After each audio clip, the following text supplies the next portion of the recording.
There are some people who have been paid 4 million as lump sum and as dependent, and this money within 1 year or so, the money is gone. The children cannot go to school. The widow or the widower cannot feed themselves. If somebody is injured and he has been sacked and you have refused to pay, where do you expect them to go with their families? Right now we have more than 10 billion shillings in unpaid claims. Who knew that we will have AI? We have now robots. Yeah. And so many robots have taken over hazardous jobs that workers used to work on and get injured. There is surely no cause for alarm. From the technical standpoint, from the scientific standpoint, this change to the third generation work injury compensation system will benefit everyone. If you look at mainstream media, there's no focus on OSH. And that also, if you look at, also brings us at the national level. We're also not doing enough to trickle down this information to the people that need it the most. Yeah. So we as a country, we are at fault. We have a long way to go. I'm Vivian Boaz, and this is the EHS Unplugged podcast, the show where we share tips on home and workplace safety, environmental sustainability, and health and wellness tips. Join us as we explore these topics with industry experts and learn to create a safer and healthier world. Hi guys, my name is Vivian Boaz, and welcome back to another episode of the EHS Unplugged podcast. You guys have heard about DOSH. DOSH is the department within the Ministry of Labour that is pushing for decent and safe workplaces in the country. Now, the mandate of DOSH is tied to Vision 2030, especially the economic pillar, which is pushing for a 10% growth rate until 2030. Joining us today is one of the directors at this department that is helping push for decent workplaces in the country. Karibu sana, Daktari. Thank you so much, Vivian, for welcoming me to this place. My name is Dr. Andrew Muruka. I'm the Director of Occupational Safety and Health Services, currently responsible for Injury Benefits Administration in the country. Thank you so much, Daktari, for agreeing to come on board and record this episode with us. Now, I want to start from the basics because we hear so much about DOSH. I am familiar with DOSH because I'm an OSH professional, but majority are not. Yeah. So maybe tell us what DOSH is all about. Thank you. DOSH is a directorate within the State Department for Labor and Skills Development. We are domiciled in the Ministry of Labor and Social Protection. And DOSH actually stands for the Directorate of Occupational Safety and Health Services.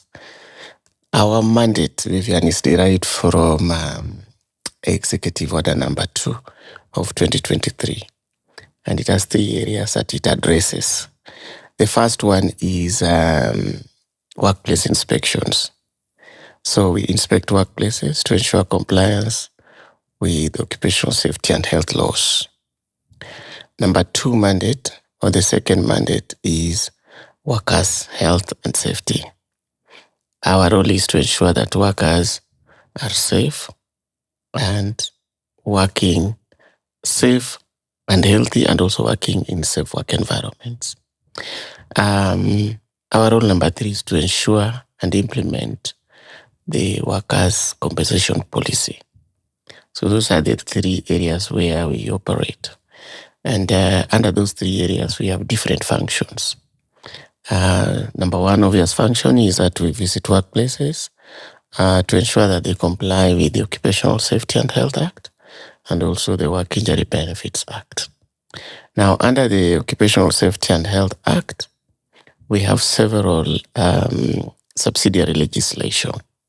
We have the first aid rules, we have the woodworking machinery rules, we have the medical examination rules, fire risk reduction rules. There are a total of about 13 subsidiary regulations as at now, including the subsidiary legislation on occupational safety and health levy, which seeks to ensure that every workplace actually is registered and also pays a levy towards the advancement of occupational safety and health in the country.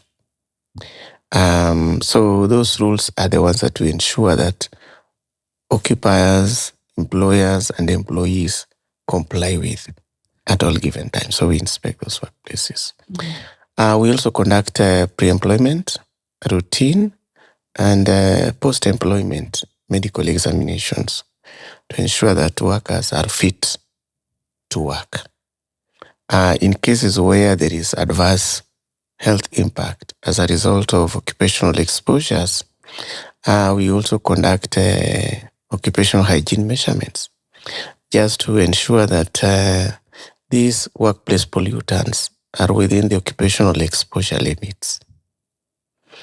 We check if there has been any accident or injury at the workplace and try as much as possible to confirm that compensation, if any, has been paid by the employer or the requisite insurance agency or company. We also ensure the safety of plant and equipment. These include pressurized vessels and lifting equipment. Pressurized vessels include boilers and air receivers, and lifting equipment are what you see in construction sites like cranes, forklifts, and so on. So we ensure that they are fit for purpose, fit to work. They are regularly serviced. They undergo statutory examinations on a regular basis as stipulated under the Occupational Safety and Health Act. Then there are many other functions that we conduct. And I should not forget this. We also approve building plans for workplaces or any construction that is going to be used as a workplace. So we ensure that we approve them so that before workers occupy the workplace, it is safe for occupancy. Yeah. I know my next question, you've mentioned some of them already, but if you look at the OSH regulations, the national plan, and the program priority areas, what is the key focus, for your department? Thank you. Right now, we are focused on, we did a research some 2-3 years ago, and we confirmed that there is low awareness about occupational safety and health. So we are focused on raising awareness and education on occupational safety and health. And in this regard, we are liaising with the universities. Several universities right now have started bachelor's programs on occupational safety and health. Notable one is Kenyatta University. We also have Jomo Kenyatta University of Agriculture and Technology, which have also mounted postgraduate programs in occupational safety and health. We have approved several training institutions in the country. We call them competent institutions. And their main work is to train workers on occupational safety and health.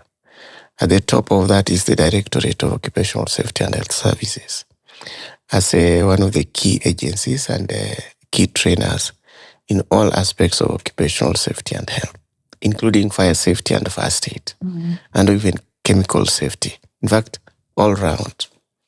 And then we also have the issue of, as a major issue, is upgrading or building the capacity of safety and health committees to manage occupational safety and health at the enterprise level.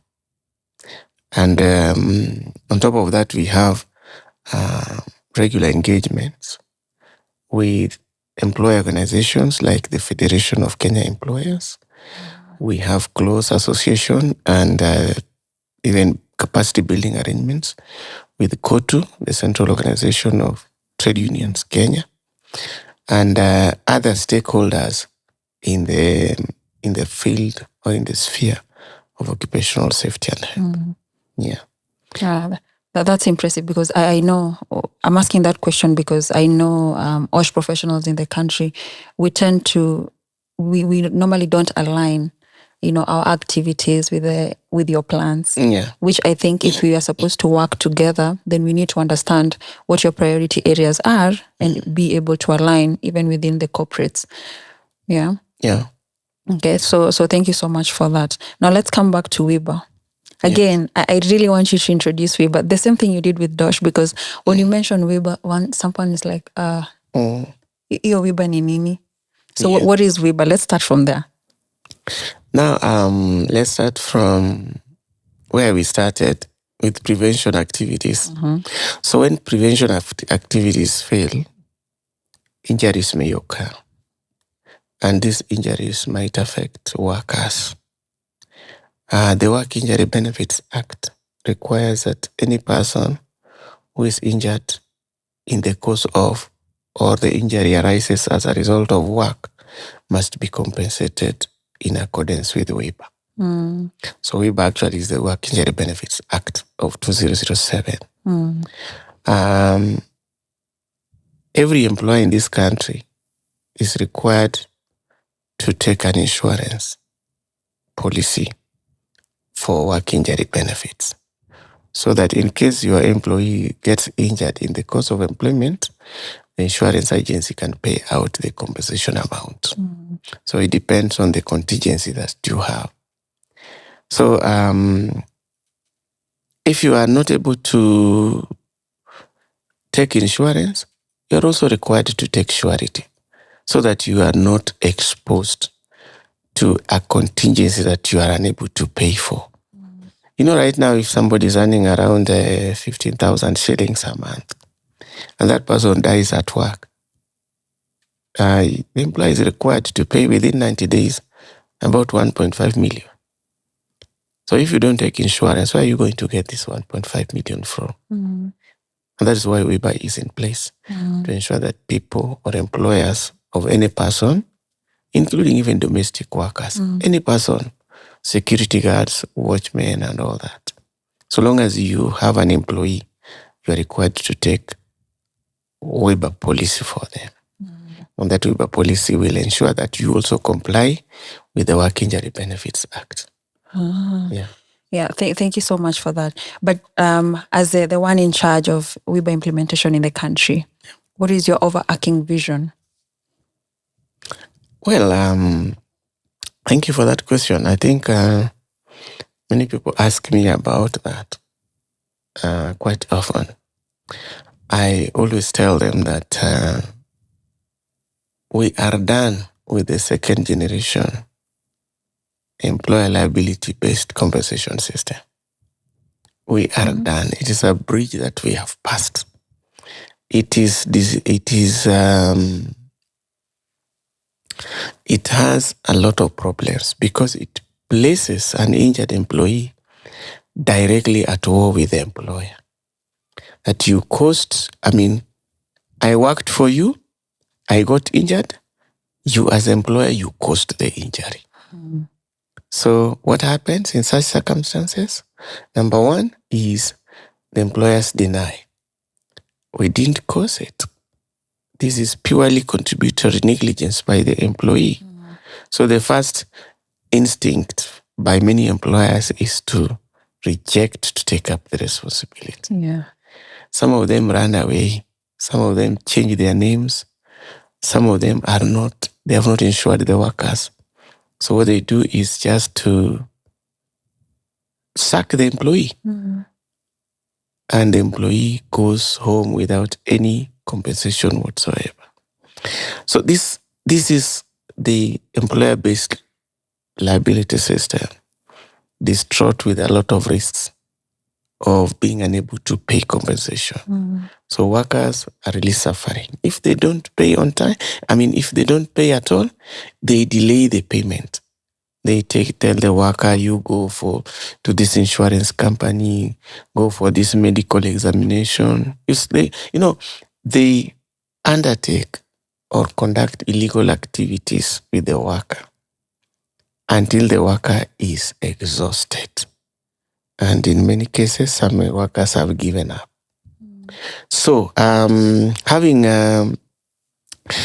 critically examined the system, we have noted that it cannot take us to the next generation.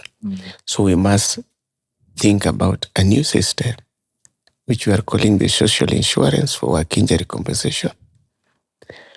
And this is based on pooling of resources by employers. And these resources are put under the management of a fund, of a public fund, where governance issues are taken into account, so that employer representatives are found in the governance structure of such a public fund. We also have the employee representatives, code to FKE, or the most representative one, to be in that, and other key stakeholders from part and parcel of the governance structure. So these pooled resources are paid out as and when injuries occur to employees. So in that case, the war between the employer and the employee is removed. So the war remains between nobody and the public fund. So the public fund is supposed to be, or is responsible for, ensuring payouts. Now, in this system also, the issue of workers' perception is taken into account during the work injury assessment. Workers' perception, when Florence Nightingale came up with nursing, one of the things that she stressed was that a patient is well or is healthy if they say themselves that they are okay. So if a patient says, I am okay, then they are probably okay. But so it's the same thing with workers. If a worker says that I can't use my left arm or I can't walk, then it might be true that they can't use their left leg safely or they can't walk. So that must be taken into account during the new regime of the social insurance for work injury compensation. So the worker's perception must be taken into account during the assessment. Then that type of assessment will also not be based on the arbitrary or subjective feelings and thoughts of the examining physician. We have to adopt new tools of assessment. Like, for example, if somebody is not able to walk, we make sure that we have tools and equipment. And right now we have technology that's available, including AI technology that is available that can assist in the objective assessment of reduction in work capacity. So going to that, I am going to the next point of reduced work capacity. Right now we are talking about a permanent total disability and temporary total disability. But in the new regime, that is in my vision, we will be talking about reduced work capacity. To what extent has this injury contributed to the inability of this injured employee to work? So that extent is what we want to calculate and get. And then that is what we will use to compute work injury benefits. And then another most important aspect of this assessment in the new regime would be that we look at now what type of payments would be involved and the regularity of the payments. Right now, the system that is currently in place is focused on lump sum payments. And you won't believe, Vivian, there are some people who have been paid 4 million as lump sum and as dependent, and this money within 1 year or so, the money is gone. The children cannot go to school. The widow or the widower cannot feed themselves, and most of them are widowers because the majority of people who die in this country at work are actually men, unfortunately. And so having looked at the lack of social security that can result from lump sum payments, the new vision is looking at how we can have a monthly payout for a long period, maybe until the worker would have reached 64 years or retirement age, or when the widow dies or the dependents die. So we are looking at long-term social protection as a work injury compensation. And finally, and most important, my vision would focus on rehabilitation of injured workers.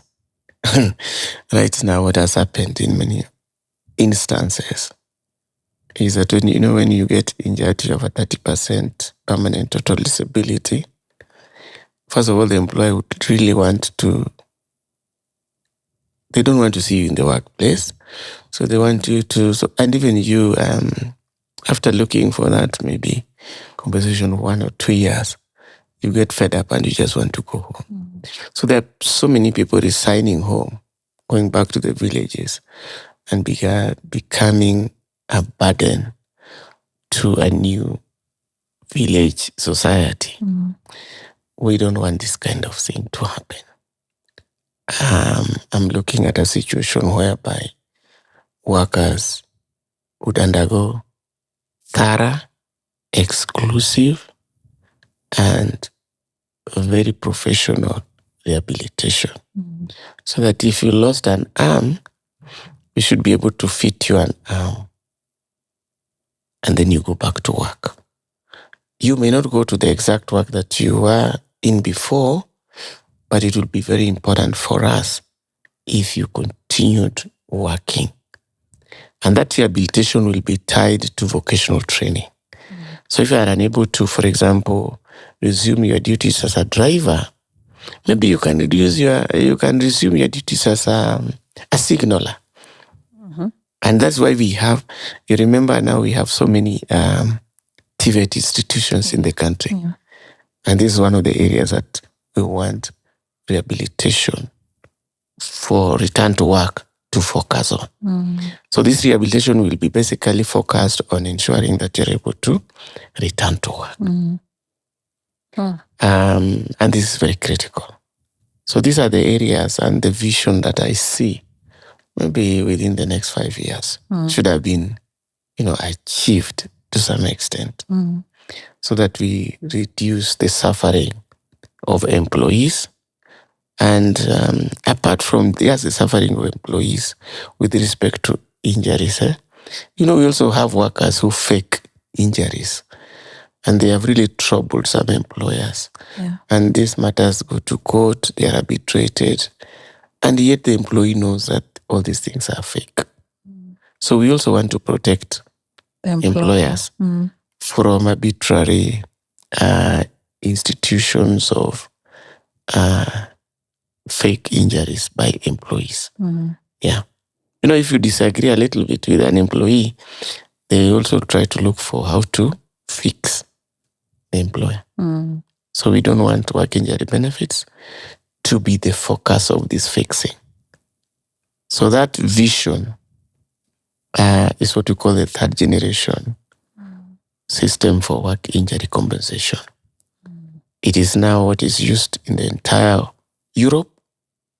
Many African countries have adopted that system.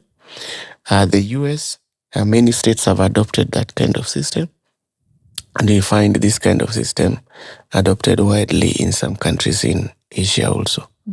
So this is the best system for us to go to. This is where to go to. Yeah. Germany has actually been implementing this system, I think, since more than 150 years. Germany has been on the social injury for work injury compensation. Yeah. That's impressive. I mean, I want to be here in the next 5 years and see Right. how this is being implemented and the success stories. We want to have you back here in the next 5 years to talk about the success stories of this vision that you have for WIBA. Now, it might seem very easy, but I know it's not. So what are the bottlenecks? Let's talk about that. Oh, yes. There are several bottlenecks. You see,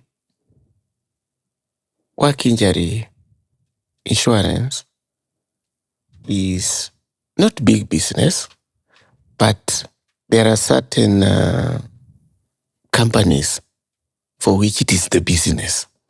It is the only business. Why? Because number one, those who claim are very few.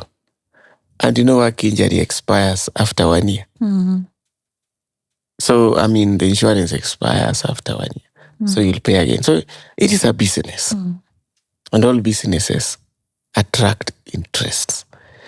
So there are so many people interested in retaining the business at the expense of what I've told you, the myriad of problems affecting injured workers. There are some workers who have stayed for years without compensation, and yet they were supposed to have been compensated. In some cases, we had already issued demands for payment, which had expired, which had lapsed. We had given out reminders on so many other things, but people would want to evade the actual payment. So it happens that these people who do not want to pay workers on time would like to trade with this money. It's actually money that is available. And because it is a legal requirement, it is the easiest to collect by people in the business. So we expect some resistance from that end. For some people who do not look at the wider picture of work injury compensation and also looking at the issue of social protection.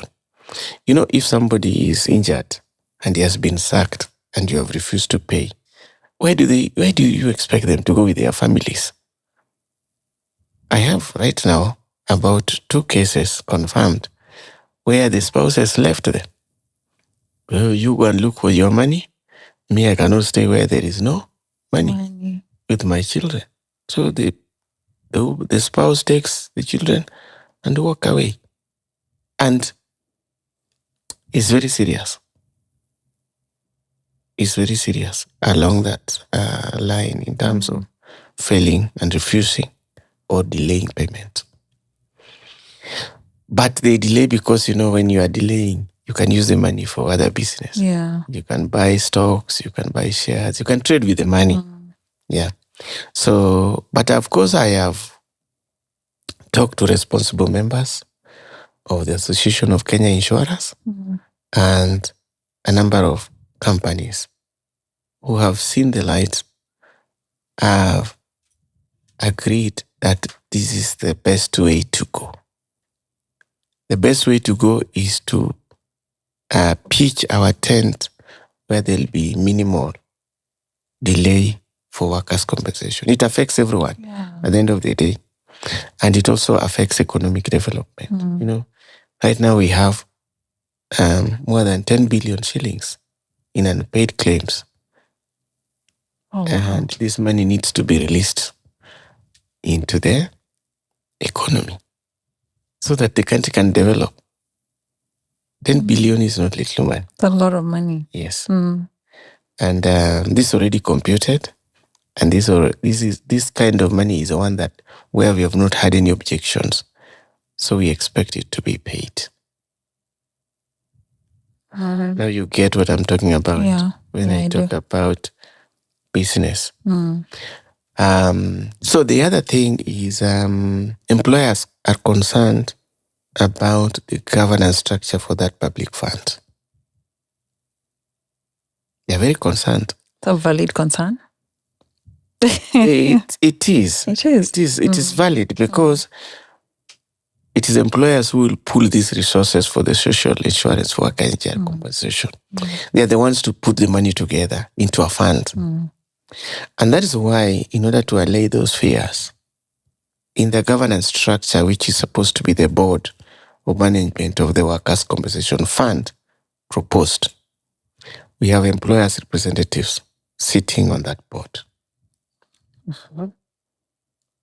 And they are going to watch the fund as board members. And therefore, the fear of the funds being mismanaged does not arise. The Workers' Compensation Fund money is for compensating workers. If it is mismanaged, somebody will not be compensated. And that is going to be a disaster. So it can't be mismanaged. So there will be a very strong governance structure to oversight the management of the Workers' Compensation Fund if it materializes as proposed. And of course, just like any fund, it will be subject to audit by the Auditor General. And you see, when it comes to fear of mismanagement of funds, we have several laws that govern the management of public funds. And these must be adhered to by the fund. So the question of mismanagement will not be able to arise. So I'm just trying to emphasize the fact that employers in this country should not fear, should not imagine that workers' compensation funds may be mismanaged. They will be part and parcel of the board of management of the fund. Yes. Of course, other stakeholders fear change. Change has losers and winners at the same time. So those who think that they might lose as a result of the establishment of the fund, they must be wary. It is justified for them to be wary. But my assurance is that we have so many things that are happening. Who knew that we will have AI? We have now robots. Yeah. And so many robots have taken over hazardous jobs that workers used to work on and get injured. So with the advent of robotics, we are witnessing globally reduced work injuries in areas and especially hazardous work environments, where you could probably have workplace pollutants affecting workers' health. Robotics have taken over. And workplaces are becoming safer and safer. And as I'd said some time back, with the advent of COVID-19, employers, workers, and employees will be sharing work with machines. They have to share. And that means that we will need less and less people in hazardous work environments. And that is good for the economic development. Because if you work in a place where injuries occur every day, or every month, or every year, and you have to compensate them, it is a loss to the economy. It's a loss to the employer. And it's also a loss and pain to the injured employees. So we have to assure everyone that if you lose business in one area, You gain in another. Business will be created in another area. We see this in recycling. For a long time, plastics were not recycled. But immediately the idea came, we see plastics being painted and put in restaurants. Yeah, we're even now using them to make boots, Yes. fences. Yes. And many more. Many things. So recycling has created a new line of business for people. If there are people who fear that they might lose business in work injury insurance, businesses will arise, and several for that matter, in the field of rehabilitation.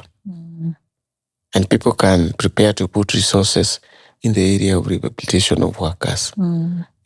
All those aids for injured workers, wheelchairs, and all those. So I think there is surely no cause for alarm from the technical standpoint, from the scientific standpoint. This change to the third generation work injury compensation system will benefit everyone.